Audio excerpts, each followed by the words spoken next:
Vivre en Thaïlande, pourquoi? Pourquoi j'ai choisi d'y vivre et que même après 36 ans, je suis encore toujours heureux d'y vivre?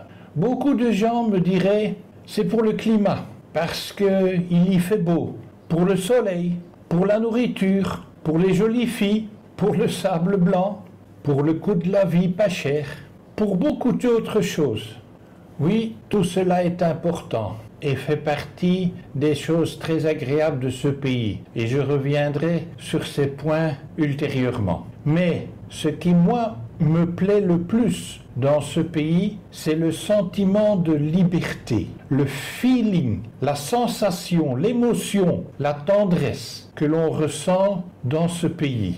Nulle part ailleurs, j'ai eu le même sentiment.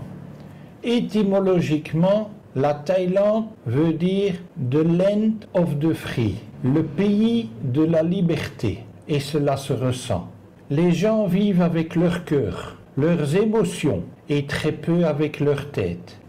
La Thaïlande n'a jamais été colonisée par une puissance européenne, contrairement à tous ses voisins. Le Laos, le Cambodge, la Malaisie, la Birmanie, tous ces pays ont été colonisés, mais la Thaïlande jamais. Si pour vous, comme pour moi, le sentiment de se sentir libre est quelque chose de très important, il y a de grandes chances que vous allez aimer ce pays comme moi. Beaucoup de gens me diront, oui, se sentir libre, mais en Thaïlande, il y a énormément de coups d'État. Que se passe-t-il? Ce n'est pas la liberté. Eh bien si.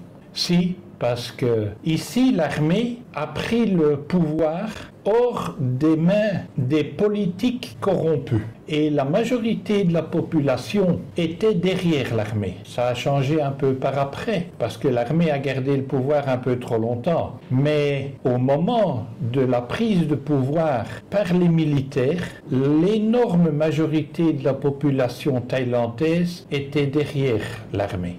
Ici, l'armée est vue par une grande partie de la population thaïlandaise comme un arbitre qui joue le rôle de grand frère quand ses frères et sœurs n'arrivent pas à se mettre d'accord. Et le rôle du père est tenu par le roi et la famille royale. Un autre point très important de la culture thaïlandaise est le respect. Le respect pour le roi, la famille royale, la religion, les religions en général, toutes les religions, la majorité des Thaïs est bouddhiste. Respect des anciens, respect des parents, respect des aînés, respect des professeurs, respect des mentors. Je suis peut-être vieux jeu, mais moi, je préfère voir ma fille fréquenter ce genre d'école plutôt que ce genre-ci. Un autre point positif ici en Thaïlande, c'est le soleil et la luminosité. Le soleil rend heureux, c'est naturel, c'est humain. Vous n'en êtes pas convaincu? Réfléchissez. Comment se sent-on en été avec un temps de ce style-ci? Avec du soleil.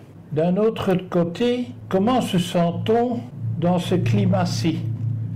Avec de la pluie, du crachin, moi je trouve ça mélancolique. Le sourire, la bonne humeur et la gentillesse des Thaïs. Non, ce n'est pas une légende. Ici, les gens sourient bien plus souvent que chez nous. C'est très agréable. Le point suivant qui rend la vie ici en Thaïlande, à mon avis, bien plus agréable que chez nous, c'est le coût de la vie. Le coût de la vie par rapport à chez nous, le logement, le repas, les déplacements, etc. J'estime que je dépense à peu près 50% de ce que je dépenserais chez nous pour environ la même qualité de vie. Pas tout à fait. Sans le soleil, le climat, l'ambiance et tous les autres points positifs dont je parle dans cette vidéo. Mais donc pour strictement l'aspect financier, j'estime que c'est à peu près à 50% de ce qu'on dépenserait chez nous. Maintenant, pour avoir une idée du budget plus précise, référez-vous à ma vidéo précédente, celle qui se trouve là. Également, je mettrai le lien lien dans la description de cette vidéo ici en dessous. Un autre point positif en Thaïlande, c'est la sécurité. La Thaïlande est bien plus sécure, bien plus safe que dans nos pays. Il y a très peu d'agressions et de vols comparé à chez nous. Par exemple, si vous oubliez un téléphone dans un 7-Eleven, vous y retournez quelques heures après, il y a de grandes chances que vous le retrouviez. Ce qui n'est pas le cas chez nous. Pas souvent en tout cas. Les Thaïs s'entraident. Un exemple, il y a quelques années de ça, j'ai eu un accident sur la route à Chiang Mai, la route de Sangkampeng. Je suis tombé avec la moto et j'ai été complètement éraflé sur le bord de mon bras, sur mon côté et ma jambe. Il m'a fallu quelques minutes pour me relever et pour me mettre sur le côté hors de danger. Les conducteurs des voitures qui me suivaient se sont arrêtés d'urgence et ont fait la circulation pour que les autres véhicules puissent m'éviter, heureusement pour moi.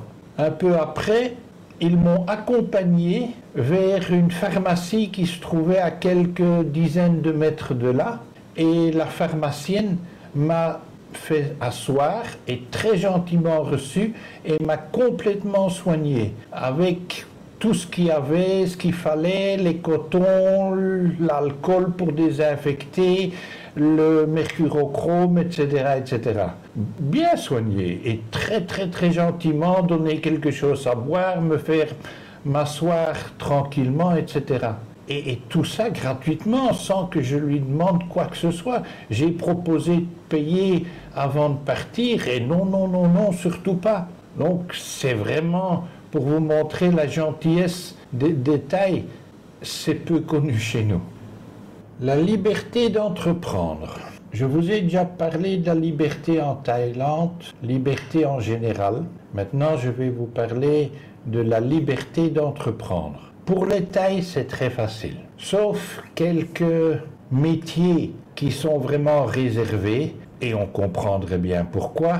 Docteur, infirmier, chirurgien, tous ces métiers-là, bien entendu, sont réglementés et très réglementés, ce qui est normal, comme chez nous.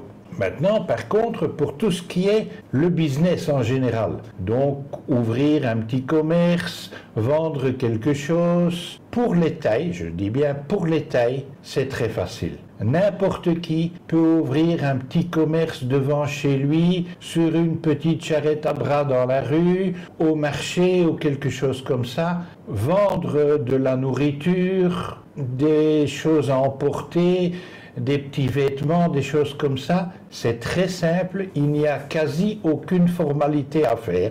Il y a bien un peu de taxes à payer, mais qui est vraiment minime.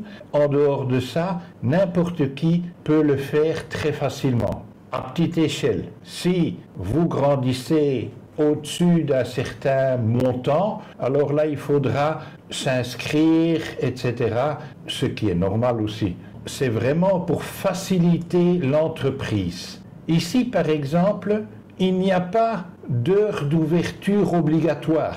N'importe qui peut travailler à n'importe quel moment de la journée ou même de la nuit. Samedi, dimanche, jour férié, tout dépend de cette personne. Cette personne a envie de travailler quand? Eh bien, elle travaille à ce moment-là. Il n'y a pas de problème.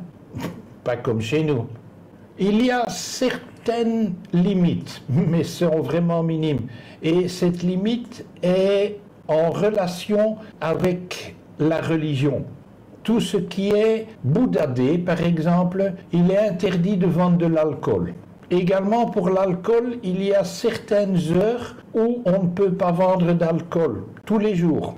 C'est pour empêcher les excès des gens qui ne savent pas s'arrêter et qui boivent en dehors des heures de repas et qui se retrouvent en mauvais état, on va dire. Parce que les Thaïs ont assez difficile à se retenir. Quand ils commencent, surtout pour l'alcool, il est très difficile de s'arrêter, sauf si on n'a plus de sous ou on ne sait plus en boire un, si vous comprenez ce que je veux dire. En dehors de ça, c'est très libre. Maintenant, pour nous les Phalangs, la Thaïlande est un pays protectionniste. Donc, ils empêchent les étrangers de prendre les boulots que les Thaïs font en général. Donc, si vous voulez faire une activité commerciale en Thaïlande, il faut créer une société. Et pour créer une société, il faut être minoritaire. Il y a des possibilités, mais si vous voulez en savoir plus, contactez-moi en privé. Je vous expliquerai. Ça fait 36 ans que je suis ici, j'ai eu plusieurs sociétés et je sais comment travailler en Thaïlande. Mais il y a des choses à respecter. Si vous envisagez de commencer une activité commerciale ici en Thaïlande, contactez-moi. Je ferai tout mon possible pour vous aider. Envoyez-moi un email. Le lien email se trouve sous cette vidéo. Si la Thaïlande vous intéresse, allez voir la page de ma chaîne YouTube. Je suis sûr que vous y trouverez des vidéos intéressantes pour vous. Et n'oubliez pas de mettre un pouce en l'air sous cette vidéo. N'oubliez pas également de vous abonner à ma chaîne et si vous pensez que cette vidéo peut être utile pour d'autres personnes, partagez-la sur vos réseaux sociaux.